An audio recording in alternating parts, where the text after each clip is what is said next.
पूछते, कहीं डॉक्टर के पास जाते, बोलते कि कितना बुखार है, तो बस थोड़ा सा बुखार है, ज़्यादा बुखार है, इसे बोल के निकल जाता है। क्या तुम्हारा मेजरमेंट हो पाता है उसका टेम्परेचर का? नहीं हो पाता। तो सही एक्यूरेसी लाने के लिए क्या किया जाता है? मेजरमेंट को पढ़ा जाता है। फिजिकल क्वांटिटी किसे कहा जाता है? तो फिजिकल क्वांटिटी एक ऐसा प्रॉपर्टी है, गुण है, एबिलिटी है किसी भी मटेरियल का या फिनोमेना का। फीवर को मेजरमेंट करना है तो हम लोगों को जरूरत पड़ेगा डिवाइस का। ठीक है, कितना फीवर है, तो उसके लिए हम लोग मेजरमेंट।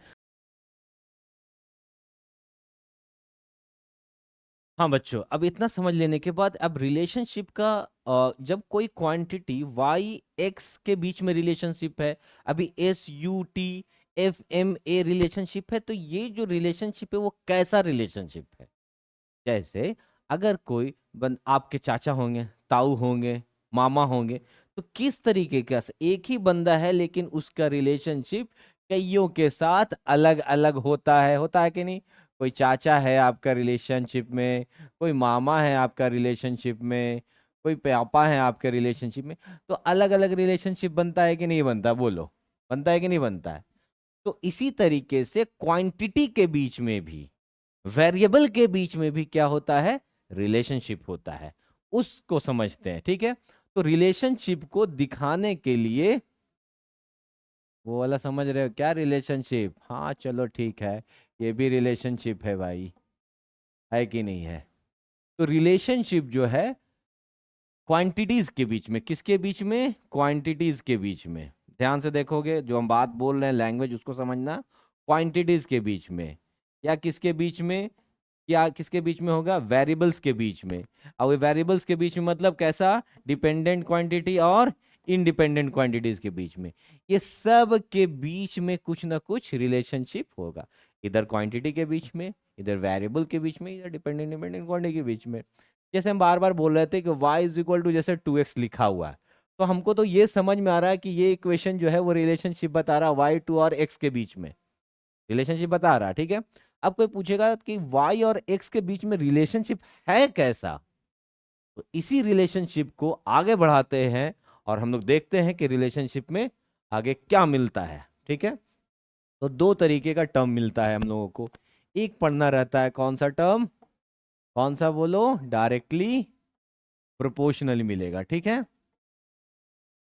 ठीक। और एक टर्म मिलेगा कौन सा? इनडायरेक्टली प्रोपोर्शनल, ठीक है? पहले हम लोग डायरेक्टली प्रोपोर्शनल को समझते हैं अच्छे तरीके से, फिर इनडायरेक्टली को भी समझेंगे कि क्या होता है, ठीक है? पहले एक बात समझो, ये जो साइन है, ये जो ऐसे साइन किया रहता है, ये प्रोपोर्शनलिटी का साइन है। बढ़िया समझोगे, ये जो साइन है ये किसका साइन है? प्रोपोर्शनलिटी का साइन है, ठीक है? क्लियर? ये साइन है प्रोपोर्शनलिटी का। जैसे अगर हम लिखना चाहते हैं कि y प्रोपोर्शनल है x के, ठीक है? और एक टर्म में लिखा रहता है y प्रोपोर्शनल है t के, क्या ये प्रोपोर्शनल है? अब यहां से दो बात निकल कर आती है। अभी हम क्या बोल रहे हैं, बढ़िया समझना है। ये जो सिंबल है वो सिंबल है प्रोपोर्शनलिटी का। ये सिंबल डायरेक्टली का या इनवर्सली वाला नहीं है। अगर हम बोलेंगे कि ये जो साइन है वो डायरेक्टली का है, तो यहां गड़बड़ हो जाएगा, अभी हम बात करेंगे उसके लिए। यहां जब y, जब सामने सामने दो टर्म रहता है, जब कभी भी सामने रहेगा दो टर्म, ठीक है? जब सामने दो टर्म रहता है तो हम लोग बोल सकते हैं y इज, अब यहां वर्ड इस्तेमाल कर रहे हैं, देखो ध्यान से, क्या बोल सकते हैं? डायरेक्टली, लिख रहे हैं ना, डायरेक्टली प्रोपोर्शनल टू किसके? बात समझ में आया? जब ये कभी उल्टा रहेगा, देखो इनवर्स में है, उल्टा में है ना? जब ये कभी उल्टा रहेगा तो y इज, क्या बोल सकते हैं? इनडायरेक्टली, या क्या बोल सकते हैं? इनवर्सली भी बोलते हैं इसको, ठीक है? इनवर्सली प्रोपोर्शनल टू किसके? t। कोई दिक्कत? सामने सामने जब रहेगा डायरेक्टली हो जाएगा, जब उल्टा रहेगा नीचे रहेगा तो हो जाएगा इनडायरेक्टली हो जाएगा। वो जो सिंबल है वो प्रोपोर्शनलिटी का सिंबल है। क्लियर? अब इससे बहुत सारी बात पता है, ये डायरेक्टली इनडायरेक्टली तो समझ में आ गया, अब इसका क्या मतलब होता है वो देखते हैं। ठीक है, नेक्स्ट वाले स्लाइड में। हाँ, अब हम लोग मीनिंग भी देखेंगे। ठीक है ना, ध्यान से देखो। अभी हम लिखे थे F is equal to mass into acceleration. अभी अगर हम पूछते हैं कि एफ और ए में कैसा रिलेशन है, किस तरीके से रिलेशन है, तो आप बोलोगे कि सर एफ और ए आमने सामने है, तो हम लोग लिख सकते हैं एफ डायरेक्टली प्रोपोर्शनल टू ए, सीधा सीधी। ठीक है, अभी हम एक इक्वेशन देते हैं, सपोज अभी ये स्पीड इज इक्वल टू कितना होगा, डिस्टेंस बाय क्या होता है, पढ़ कर आए हैं आप लोग, डिस्टेंस बाय टाइम। ठीक है, स्पीड को एस से शो करते हैं, डिस्टेंस को डी से शो करते हैं, टी से। अब अगर हम एस और टी में रिलेशनशिप पूछते हैं, तो आपका इसका जगह देखना है कि ये आमने सामने या उल्टा है। कैसा लग रहा है आप लोग को, उल्टा लग रहा है कि नहीं लग रहा? तो उल्टा जब लगेगा तो हम क्या करेंगे, S is inversely proportional to क्या लिख सकते हैं। ठीक है, इतना क्लियर हो गया। एस इज क्या है ये, यहाँ पर ये कैसा है, इनवर्सली। ये कैसा है, डायरेक्टली। आमने सामने जब भी रहेगा डायरेक्टली, उल्टा जब भी रहेगा इनवर्सली। ठीक है, अब एक और पॉइंट को थोड़ा सा और डिटेलिंग में करते हैं काम। हाँ चलो, एक और चीज समझाते हैं, उसको बढ़िया से समझना है। क्या समझा रहे हैं कि प्रोपोर्शनलिटी का साइन जब हटता है तो क्या होता है, जब इक्वल और ये होगा तो क्या होगा।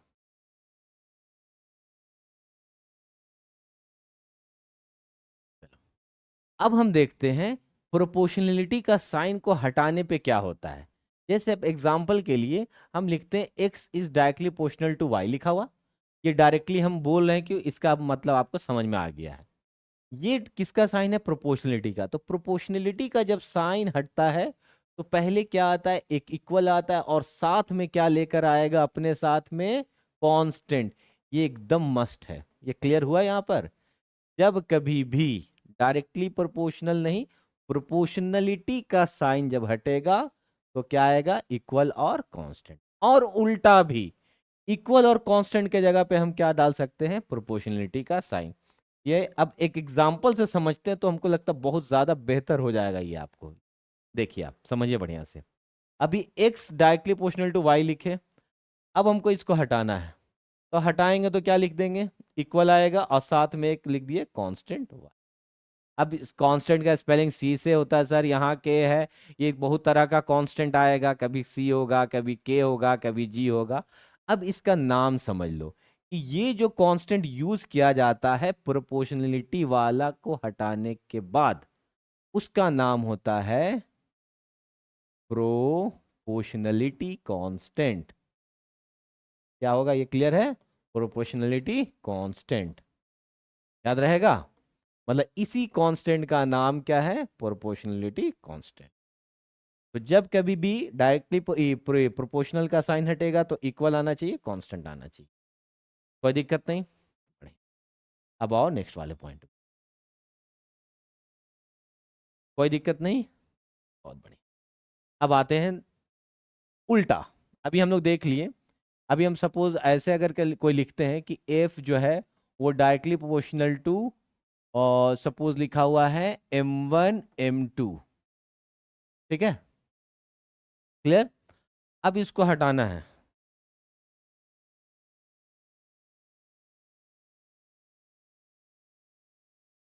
चलो, अब हम लोग इसको देखते हैं बढ़िया से। उल्टा के लिए जैसे मान लो कि y इज इक्वल टू, अभी लिखा हुआ y इज इक्वल टू, लिखा हुआ है 2x, लिखा हुआ था। अब अगर हमको देखना है कि y और x में क्या रिलेशनशिप है, ये तो हमको समझ में आया कि सामने सामने है तो डायरेक्टली है। तो सर आप डायरेक्ट क्यों लिख दे रहे थे, वैसे वाला साइन वैसे वाला साइन क्यों लिख रहे थे, अब समझो ध्यान से। ये इक्वल है और ये कांस्टेंट है, जब इक्वल और कांस्टेंट को हटाएंगे तो किसका साइन आएगा, डायरेक्टली का। तो y directly proportional to equal, और ये कांस्टेंट हटा, तब किसका साइन आया, प्रोपोर्शनल का आया, प्रोपोर्शनलिटी का साइन। तो y directly proportional to x। ठीक, अभी अगर लिखा हुआ है s is equal to D by T, लिख दिए यहां पर। अब पूछ रहे हैं कि सर एस और टी में क्या रिलेशनशिप है, तो आपको मालूम है कि उल्टा है, इसका मतलब इनवर्सली है, इनडायरेक्टली है। ये क्लियर हुआ। इसको लिखेंगे कैसे, तो एस लिखें इनवर्सली प्रोपोर्शनल टू, इनवर्सली इसलिए आया क्योंकि ये नीचे है इसलिए, ये प्रोपोर्शनल का साइन। तो यहां इसका मतलब ये इक्वल और ये क्या है कांस्टेंट, इसका मतलब ये किसका काम कर रहा है हम लोग, इक्वल और कांस्टेंट का। तो इक्वल और कांस्टेंट के जगह पे क्या रिप्लेस कर दिए हम लोग, प्रोपोर्शनलिटी का साइन। ठीक है। अब हम लोग समझते हैं इसी बात में इसका मीनिंग समझते हैं कि प्रोपोर्शनलिटी डायरेक्टली प्रोपोर्शनल का क्या मतलब होता है और इनडायरेक्टली का क्या मतलब होता है। ठीक है, डायरेक्टली प्रोपोर्शनल का क्या मीनिंग होता है।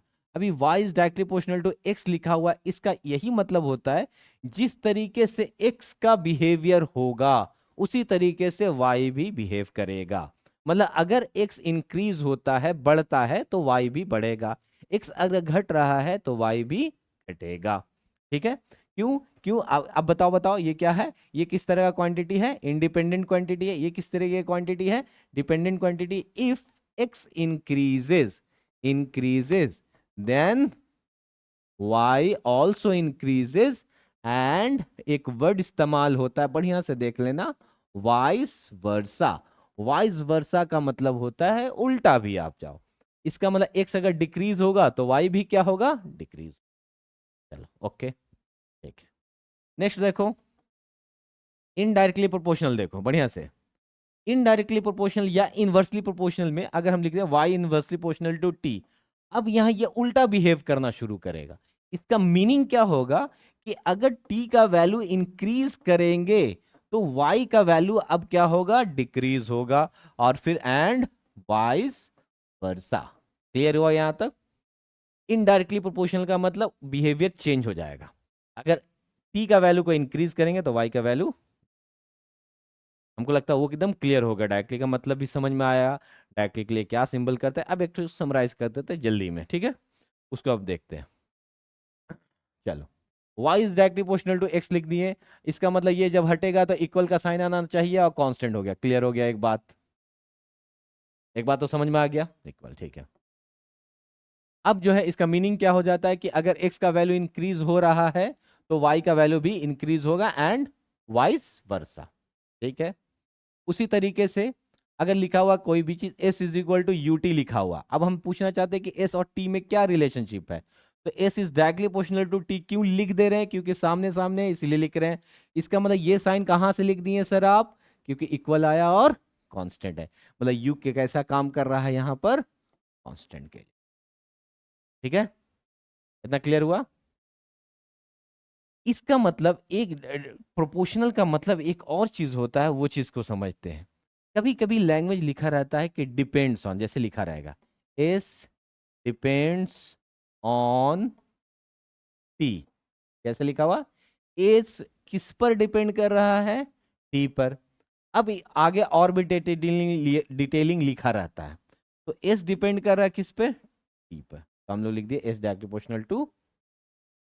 ठीक है, बात हमको लगता है वो क्लियर हो गया होगा कि कैसे कैसे क्या हो रहा है, डिपेंडेंट इंडिपेंडेंट। तो इक्वेशन का पूरा कहानी आपको हमको लगता है पूरा क्लियर हो गया होगा। ठीक है, एक बार इसको और बता सकते हैं सिंपल तरीके से, लास्ट एंड फाइनल शॉर्ट में हम लोग देखते हैं इसको।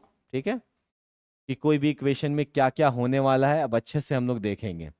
ठीक है, जैसे एक सिंपल सा एग्जांपल लेते हैं, इसके लिए जो हम लोग ले रहे थे, F is equal to G m1 m2 by R square. ठीक है,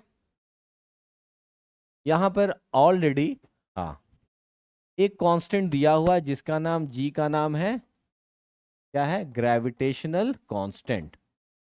ये आगे जाके आपको ग्रेविटेशनल चैप्टर में जाके पढ़ना है इसको, ठीक है, तो घबराना नहीं है। अब देखेंगे हम, सबसे पहले एक एक पॉइंट को डिस्कस करते हैं। ये है, क्या बताएगा, पहली बात ये एक फॉर्मूला है तो एक रिलेशन बताएगा। अब बताओ रिलेशन कौन कौन बता रहा, एफ के बीच में हो रहा, m1 के बीच में हो रहा, m2 के बीच में रिलेशन बता रहा, और r के बीच में। अभी भूल जाओ कि क्या है m1 m2 तो मालूम है, r डिस्टेंस दिया हुआ है। ठीक है, एक रिलेशनशिप पता चल गया। अब हमको रिलेशन जब पता चल गया तो भैया हम पूछेंगे कि कैसा है, डायरेक्टली है या इनडायरेक्टली है। कुछ डायरेक्टली भी होगा, कुछ इस इक्वेशन में इनडायरेक्टली भी होगा। होगा कि नहीं होगा? चलो डायरेक्टली देखते हैं, आमने सामने है सर, तो एफ डायरेक्टली प्रोपोर्शनल टू क्या कर दिए, m1 m2। अब सर आप ये डायरेक्ट साइन जो लिख दे रहे हैं वो कहां से लिख रहे हैं, तो इक्वल और ये कांस्टेंट के जगह पे लिख रहे हैं। क्लियर? चलो ठीक है। इनडायरेक्टली है सर, तो इनडायरेक्टली है तो यहां पे लिखे 1/r²। एक एक पॉइंट पता चल रहा, रिलेशन पता चल गया। चलो अब इसमें बहुत सारी चीज पता चल गया। क्या आपको ये पूछेगा सर वेरिएबल कौन है सर, तो आपको वेरिएबल मालूम है सर। वेरिएबल कौन हो गया, एफ हो गया सर, m1 हो गया, m2 हो गया और r हो गया, ये सब वेरिएबल है सर, क्योंकि जो रिलेशनशिप बन रहा उसी के बीच में बोला। सर कांस्टेंट कौन है सर, तो कांस्टेंट के लिए आपको मालूम है, पहले ही लिखा हुआ है कौन सा कांस्टेंट है, ये। इतना नॉलेज अगर रहा, कोई भी इक्वेशन कोई भी फॉर्मूला को देखने के बाद, तो फुल एनालिसिस कर दो कहीं से भी।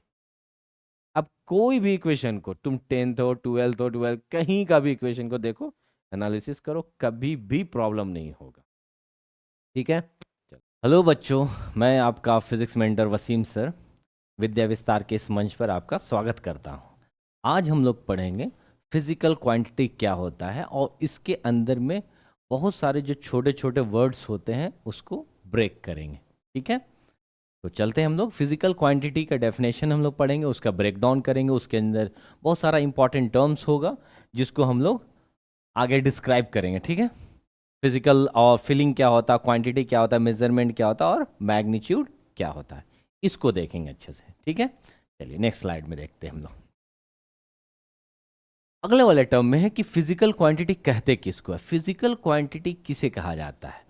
तो फिजिकल क्वांटिटी एक ऐसा प्रॉपर्टी है, गुण है, एबिलिटी है किसी भी मटेरियल का या फेनोमेना का। मटेरियल तो हम लोग को समझ में आता है, फेनोमेना का एक एग्जांपल दे देता हूं कि जैसे पानी उबल रहा है, ठीक है, बॉइलिंग ऑफ वाटर, तो ये एक तरह का फेनोमेना हुआ। तो उसमें क्या क्या किया जाता है, फिजिकल क्वांटिटी के अंदर क्या क्या पार्ट आएगा, तो एक तो मेजरमेंट होगा, ठीक है, और वो मेजरमेंट किस तरीके का होगा, तो मेजरमेंट डायरेक्टली होगा, इनडायरेक्टली होगा, और वो क्या बताएगा, किसी भी फिजिक्स वाले लॉ को बताने के लिए फिजिकल क्वांटिटी का होना जरूरी है, उसको पढ़ेंगे। इसमें नंबर होगा, यूनिट होगा और कुछ रेशियोज होगा टर्म का। ठीक है? जैसे हम लोग पढ़ते हैं कि प्रॉपर्टी ऑफ ए मटेरियल और फेनोमेना, ये क्या है, रियल वर्ल्ड में हम लोगों को दिखता है, सही बात है। जैसे मास हो गया, स्पीड हो गया, टेम्परेचर हो गया। डायरेक्टली इनडायरेक्टली कहने का क्या मतलब होता है कि डायरेक्टली उसको बोला जाता है, जैसे लेंथ, अगर किसी इंस्ट्रूमेंट का यूज कर रहा है, किसी डिवाइस का यूज कर रहा है लेंथ को मेजरमेंट करने के लिए, जैसे रूलर का यूज कर रहा है, ठीक है, ये टेप का यूज करते हैं हम लोग, तो वो हो गया डायरेक्ट मेजरमेंट। लेकिन अगर कोई क्वांटिटी को निकालना है और फॉर्मूलाज का यूज कर रहे हैं, जैसे अगर फोर्स को निकालना है तो मास और एक्सेलरेशन का यूज करके हम लोग फोर्स निकाल रहे हैं, तो हम लोग उसको क्या बोलेंगे, इनडायरेक्ट मेजरमेंट। सही है? Laws of physics are describe, मतलब लॉ ऑफ फिजिक्स को बताने के लिए फिजिकल क्वांटिटी का होना जरूरी है। जैसे यही है, जैसे v is equal to I R पढ़ेंगे, ये सब क्या है, एक लॉ है, लॉ को बताने के लिए v का इस्तेमाल किया गया, i का इस्तेमाल किया गया, r का, तो these are called physical quantities. इसमें क्या होता है, एक और इंपॉर्टेंट चीज समझेंगे कि नंबर भी होना चाहिए, यूनिट भी होना चाहिए, और सिर्फ अगर नंबर भी होगा तो भी क्या होगा, फिजिकल क्वांटिटी होगा। क्लियर बात? चलिए नेक्स्ट वाले स्लाइड में देखते हैं। अब एक एक चीज को तोड़ तोड़ के पढ़ेंगे। जब हम बोलते हैं कि physical quantities are the properties of the material और फेनोमेना, तो फिजिकल्स क्या होता है वो समझेंगे, क्वांटिटी क्या होता है उसको समझते हैं। तो ठीक है, फिजिकल क्या होता है उसको क्लियर करते हैं, फिजिकल क्या पॉइंट कहलाता है। ठीक है, फिजिकल के लिए देखते हैं। फिजिकल उस कोई भी चीज क्या होता है, फिजिकल रियल, जैसे I am physically present here, मतलब मैं वास्तविक में हूं, मैं रियल हूं। ठीक है, तो एक तो रियल होना है, रियल के साथ साथ क्या होना चाहिए, उसको मेजर किया जाना चाहिए। ठीक है, ये इंपॉर्टेंट है। जैसे हम एक एग्जांपल लेते हैं हीट का और ऑनेस्टी का। ठीक है, बढ़िया समझिएगा, हीट क्या है, ऑनेस्टी के, दोनों को टच नहीं किया जा सकता है, लेकिन हीट के साथ क्या है कि वो मेजर किया जा सकता है, टच तो नहीं कर सकते लेकिन मेजर कर सकते हैं।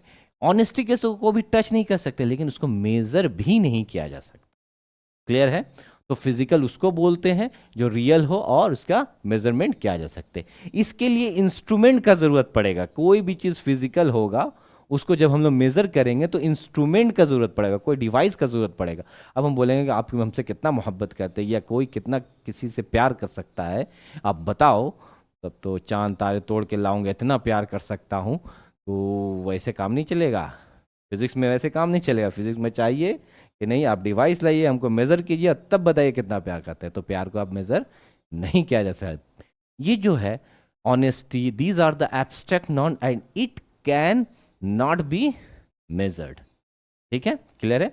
तो मेजरमेंट के लिए एक चीज याद होना चाहिए कि नंबर है, और ये फिजिकल के लिए क्या ये मालूम होना चाहिए कि रियल होना चाहिए, और क्या होना चाहिए, वो मेजर क्या होना चाहिए। क्लियर बात हो गया? एग्जाम्पल हम लोग ले लिया, मतलब हीट क्या है। अभी हम एक और अच्छा एग्जाम्पल समझो कि गर्मी लग रही है, और गर्मी, तो हीट, हीट क्या है, वो रियल चीज है, तो दैट इज कॉल्ड फिजिकल। लेकिन हीट का एहसास हो रहा, feeling of hotness, this is not physical, this is a feeling. तो वही बोला गया, हीट एक एनर्जी है, फीलिंग ऑफ हॉटनेस बॉडी का रिएक्शन है, बॉडी का रिएक्शन है, इमोशन है, उसको मेजर नहीं किया जा सकता। जैसे अगर कोई बोलता है कि अगर फीवर है, तो फीवर एक कंडीशन है। फीवर नाम क्या है, एक मेडिकल टर्म का नाम है कि फीवर। अब फीवर लगा हुआ है तो दिस इज कॉल्ड फीलिंग। अब फीवर को मेजरमेंट करना है तो हम लोगों को जरूरत पड़ेगा डिवाइस का। ठीक है, कितना फीवर है, तो उसके लिए हम लोग मेजरमेंट, तो मेजर फीवर को मेजर डिटेक्ट करने के लिए थर्मोमीटर का जरूरत पड़ रहा है, तो देखो डिवाइस का जरूरत पड़ गया। क्लियर हुआ?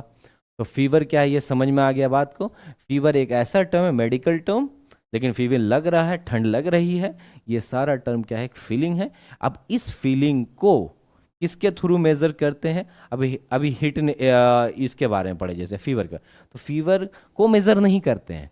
फीवर को मेजर करने के लिए एक क्वांटिटी का, फिजिकल टर्म का होना जरूरी है, वो है टेम्परेचर। क्लियर हुआ? ठीक है, तो फिजिकल मतलब नंबर्स प्लस यूनिट होना चाहिए, फीलिंग में नो नंबर नो यूनिट। इतना क्लियर हो गया? चलिए अगले वाले स्लाइड में जाते हैं। अब समझते हैं कि क्वांटिटी क्या होता है। ठीक है, फिजिकल तो समझ चुके हैं, अब हम लोग समझेंगे कि क्वांटिटी क्या होता है। ठीक है, क्वांटिटी में दो तीन बात को समझना होगा। ठीक है, क्वांटिटी के अंदर तीन बातें आती हैं। एक क्वांटिटी उसको बोला जाता है, quantity is anything which can be measured और काउंटेड। बढ़िया से समझो, जिसको मेजरमेंट किया जा सके और काउंट किया जा सकते। काउंट मतलब गिनना होता है, जैसे 4 बुक, 10 बुक, 4 चेयर, 5 चेयर, तो हम लोग गिनते हैं, that is called counting. Measurement अलग चीज है, काउंटिंग अलग चीज है। लेकिन क्वांटिटी अगर बोला जाएगा किसे कहते हैं, तो which can be measured as well as counted.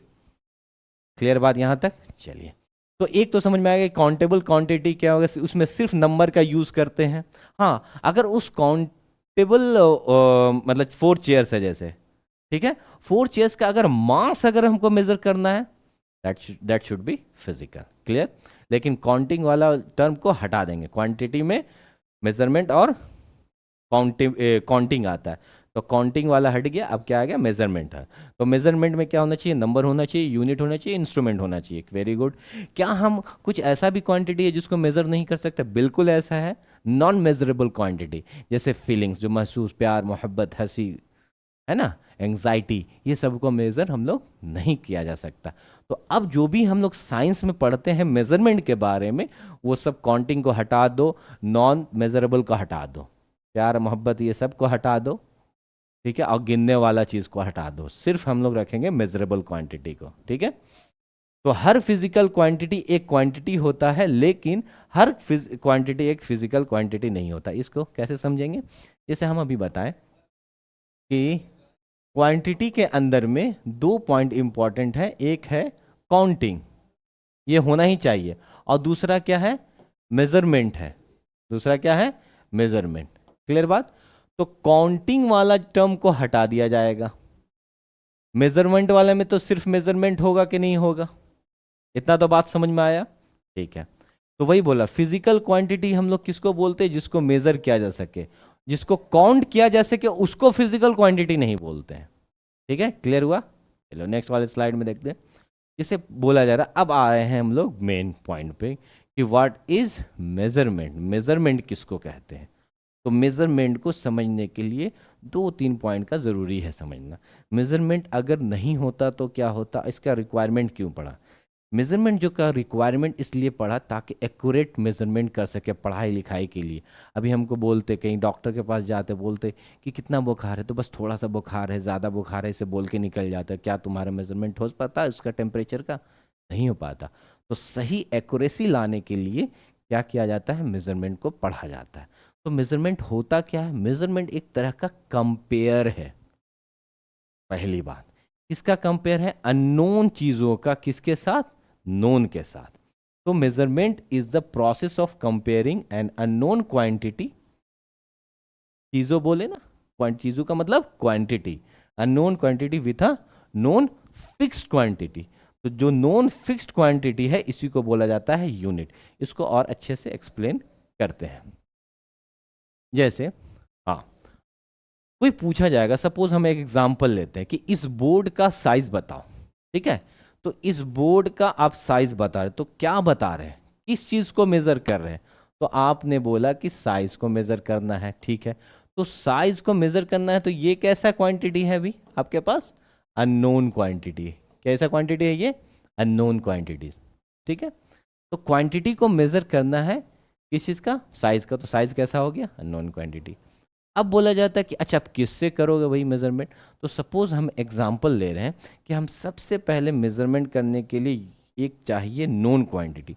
तो नोन क्वांटिटी ले, सपोज इस पेन को हम लोग नोन क्वांटिटी ले कि इतना जो लंबाई है, ठीक है, ये है नोन स्टैंडर्ड क्वांटिटी। अब हम इससे मेजर करते हैं, अगर ये 4 बार आता है, मतलब इसको अगर मेजर करने जा रहे हैं मेजरमेंट, ऐसे से घूमते घामते घूमते इसमें 10 बार पेन यूज हुआ। ठीक है, तो अभी हम लोग लेंथ ऑफ क्या देख रहे हैं, बोर्ड। किसके बारे में पढ़ रहे हैं हम लोग, लेंथ ऑफ बोर्ड। तो लेंथ ऑफ बोर्ड पढ़े। ठीक है, इसमें क्या आया, 10 बार क्या आया, पेन आया। आया कि नहीं पेन। पेन को हम लोग क्या एज्यूम कर लिए थे, स्टैंडर्ड ले लिए थे। ठीक है, और स्टैंडर्ड क्या ले लिए थे, यूनिट ले लिए थे, ले लिए थे। तो और ये कितने बार आया, 10 टाइम्स आया। आया कि नहीं आया, 10 टाइम्स। ठीक है, तो लेंथ ऑफ द बोर्ड क्या था, ये अभी अननोन था, अननोन था। चलो ठीक है, अननोन क्वांटिटी था। अब कितने बार, स्टैंडर्ड यूनिट किससे लिए, स्टैंडर्ड यूनिट। और ये भी कैसा है, अब ये कैसा है, नोन है। और ये किस तरह का है, सेम काइंड का है। मतलब अब हम लोग लेंथ मेजर कर रहे हैं, तो इसी का हम लोग लेंथ एज्यूम कर लिए कि इतना जो इसका एक पेन का लेंथ होगा वो नोन है, अब उसी से मेजर करेंगे। तो कितना है, 10 टाइम्स ऑफ ये। ठीक है, अब देखो ध्यान से देखो, length of the board is 10 times of the pen. तो ये क्या हो रहा, कंपेयर हो रहा है कि नहीं हो रहा। बोलते हैं ना पापा मम्मी कि वो बच्चा तुमसे ज़्यादा तेज़ है, ये बच्चा उससे ज़्यादा तेज़ है, तो ये क्या होता है, कंपेयर होता। तो वही बोला जा रहा है कि लेंथ ऑफ द बोर्ड जो है वो 10 गुना है एक पेन के। और एग्जांपल लेते हैं कि L is equal to suppose 10 metre है। ठीक है, तो ये जो लेंथ है ये क्या हो गया आपका, आप तोड़ो, फिजिकल क्वांटिटी हो गया, जिसका अभी मालूम नहीं था, तो ये अननोन था। Very good. ठीक, अब इसमें ये क्या है, 10, ये क्या हो गया, 10 टाइम्स, ये हो गया नंबर, हो गया न्यूमेरिकल वैल्यू हो गया। और मीटर क्या हो गया आपका, यूनिट हो गया कि नहीं हो गया। तो दो चीज़ आया, एक नंबर आया और एक यूनिट आया। आया कि नहीं आया। तो मेजरमेंट के अंदर दो चीज़ इन्वॉल्व होता है, एक नंबर और एक यूनिट। इतना बात पता चला। Q इज इक्वल टू हम लोग क्या लिखते हैं, NU। Q क्या बता रहा है आपके, क्वांटिटी को, कि क्वांटिटी का मेजरमेंट करना है, क्वांटिटी का मेजरमेंट करना। उसके अंदर क्या है, नंबर आया, एक न्यूमेरिकल वैल्यू आया, और यू क्या आया, यूनिट आया। क्लियर। तो फिजिकल क्वांटिटी के, फिजिकल क्वांटिटी का क्या कर रहा है, ये मेजरमेंट का। तो मेजरमेंट क्या होता है, जिसमें नंबर भी होता है और यूनिट भी होता है। ये पूरा वही एग्जाम्पल के साथ लिखा गया है। ठीक है, चलिए नेक्स्ट वाले स्लाइड में देखते हैं। अब समझते हैं हम लोग कि मैग्नीट्यूड क्या होता है, ठीक है, बहुत अच्छे से, क्योंकि मेजरमेंट और मैग्नीट्यूड में बहुत कन्फ्यूज़न होता है। तो इस कन्फ्यूज़न को दूर करने के लिए बहुत आसान भाषा में समझेंगे पहले मैग्नीट्यूड को। मैग्नीट्यूड क्या होता है? मैग्नीट्यूड बताता है कि क्या साइज़ है और क्या अमाउंट है। मैग्नीट्यूड का मतलब सिर्फ न्यूमेरिकल वाला पार्ट। जैसे अगर हम Q is equal to N U लिखें, तो ये जो Q is equal to N U लिखा हुआ है, that is measurement, this is called measurement. तो मेजरमेंट में नंबर आया और यूनिट आया। अब इसी नंबर को, ये नंबर वाला जो पार्ट है, that is called magnitude. Clear हुआ? बात समझ में आया?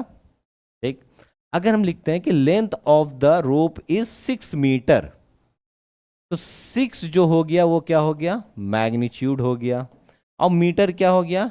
यूनिट हो गया। क्लियर हो गया? और ये क्या हो गया? मेजरमेंट हो गया। तो मेजरमेंट में क्या आ गया? मैग्नीट्यूड आ गया और यूनिट का मल्टीपल। ठीक है, इतना बात क्लियर है? चलो नेक्स्ट स्लाइड में देखते हैं अब हम लोग कि कंडीशन क्या होता है।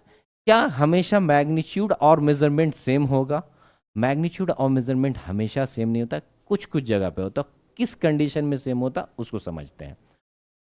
मैग्नीट्यूड जो है और मेजरमेंट सेम होने का कहाँ कहाँ पर है? जैसे बहुत बार हम लोग सुनते हैं कि scalar quantities having magnitude only, लेकिन अगर डेप्थ वे में जाके देखेंगे तो अगर मान लो कि स्पीड को हम लोग देखते हैं या फिर मास को देखते हैं कि मास दिया हुआ 5 kg, mass is a scalar quantity. ये कैसा क्वांटिटी? स्केलर क्वांटिटी है, इसके पास डायरेक्शन नहीं होता।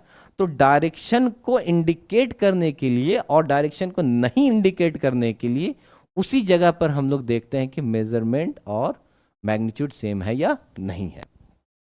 जैसे स्केलर क्वांटिटी में, स्केलर क्वांटिटी में जब बात करेंगे तो यहां ये ऐसे तो मैग्नीट्यूड है और ये है यूनिट, लेकिन जब स्केलर में बात करें, ये जनरली बात होता है, लेकिन जब कभी भी हम स्केलर क्वांटिटी के टर्म में बात करने जाएंगे तब क्या होगा?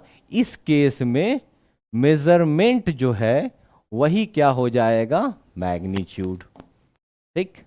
लेकिन यही केस अगर हम वेलोसिटी के साथ लें, किसके साथ? वेलोसिटी के साथ। अभी हम लिखे 25 किलोमीटर पर आवर के स्पीड से गाड़ी आ रही है, किस डायरेक्शन में? नॉर्थ डायरेक्शन में। तो अब ध्यान से देखो, ये बताता है वेक्टर किसको बोलते हैं? जिसका मैग्नीट्यूड होता है और डायरेक्शन होता है, ऐसे बोला जाता है। तो यहां पर ये जो है ये मैग्नीट्यूड नहीं है, ये मैग्नीट्यूड नहीं है। क्लियर? यहां पर ये जो 25 लिखा हुआ है, दिस इज मैग्नीट्यूड। ठीक है, और ये है यूनिट। क्लियर हो गया? और ये है इसका डायरेक्शन। तो लिखा हुआ वो यहां पर पूरा बात को हम समझा दिए। यहां यही लिखा हुआ कि वेक्टर के केस में मैग्नीट्यूड सिर्फ नंबर हो जाता है, ठीक है, ना कि मेजरमेंट। स्केलर के केस में मैग्नीट्यूड प्लस यूनिट क्या हो जाता है? मेजरमेंट हो जाता है। मतलब वही जो नंबर है उसको बोला जा रहा है मैग्नीट्यूड, और प्लस यूनिट दोनों को मिला के क्या बोल सकते हैं? मेजरमेंट। मास एक स्केलर क्वांटिटी है, तो लोग बोलते हैं क्या कि मास इज 5 kg। तो हम लोग बोलते हैं कि मास, अभी देखें हम लोग, magnitude of mass is 5 kg, सही है, जबकि वो मेजरमेंट था। ठीक है, तो यहां पर चलता है। लेकिन 60 किलोमीटर, जैसे यहाँ एग्जांपल दिया, हम लिए थे वहाँ example 60 kilometre per hour north, but क्या बोला? वेलोसिटी वेक्टर है, डायरेक्शन भी है, तो डायरेक्शन के कॉन्टेक्स्ट में बोला जाता है। ठीक है, यहाँ मैग्नीट्यूड सिर्फ नंबर होगा, 60 not 60 kilometre per hour north. ठीक है, यहाँ बोला जा रहा है कि 60 सिर्फ क्या होगा? उसका नंबर होगा, 60 किलोमीटर पर आवर जो है वो मैग्नीट्यूड नहीं कहलाएगा। तो याद रखना है कि स्केलर क्वांटिटी में मैग्नीट्यूड और मेजरमेंट बोलना चलता है स्केलर में, लेकिन वेक्टर में नहीं चलता। ठीक है, इतनी बात समझ में आया कि मैग्नीट्यूड क्या होता है, मेजरमेंट क्या होता है। अब एकदम एक बार में समराइज कर देते हैं चीज़ों को। ठीक है, अब देखो, बोला जा रहा है कि a physical quantity is any property of material और phenomena that can be measured. अब समझाते हैं एक एक को तोड़ तोड़ कर। अच्छा, मेजरमेंट तो हम लोग पूरा पढ़ चुके हैं, है ना। मेजरमेंट क्या होता है? मेजरमेंट उसको बोलते हैं जिसमें नंबर होता है, यूनिट होता है कि नहीं है? तो नंबर और यूनिट वाला टर्म क्या होगा? मेजरमेंट। तो यहाँ तक समझ में आ गया कि नंबर होना चाहिए, यूनिट होना चाहिए। क्लियर? डायरेक्टली इनडायरेक्टली का भी मतलब समझ में आ गया। डायरेक्टली के लिए क्या करेंगे हम लोग? क्या डायरेक्टली के लिए क्या इस्तेमाल करेंगे? डायरेक्टली के लिए डायरेक्ट इंस्ट्रूमेंट का इस्तेमाल करेंगे या डिवाइस का, मतलब हम लोग डिवाइस का यूज किए और उससे जो मेजरमेंट आया वो डायरेक्टली हो गया। इनडायरेक्टली में क्या होता है? इनडायरेक्टली में बताए थे हम लोग क्या कि हम लोग फॉर्मूला के थ्रू किसी भी क्वांटिटी का जब मेजरमेंट करते हैं तो दैट इज कॉल्ड इनडायरेक्टली। ये भी हम बता दिए लॉज ऑफ फिजिक्स, जितना भी लॉ है फिजिक्स के अंदर उसको दिखाने के लिए, उसको पढ़ाई लिखाई में लाने के लिए, उसको बताने के लिए किसका इस्तेमाल करते हैं? फिजिकल क्वांटिटी का। अब ये क्लियर हो रहा होगा।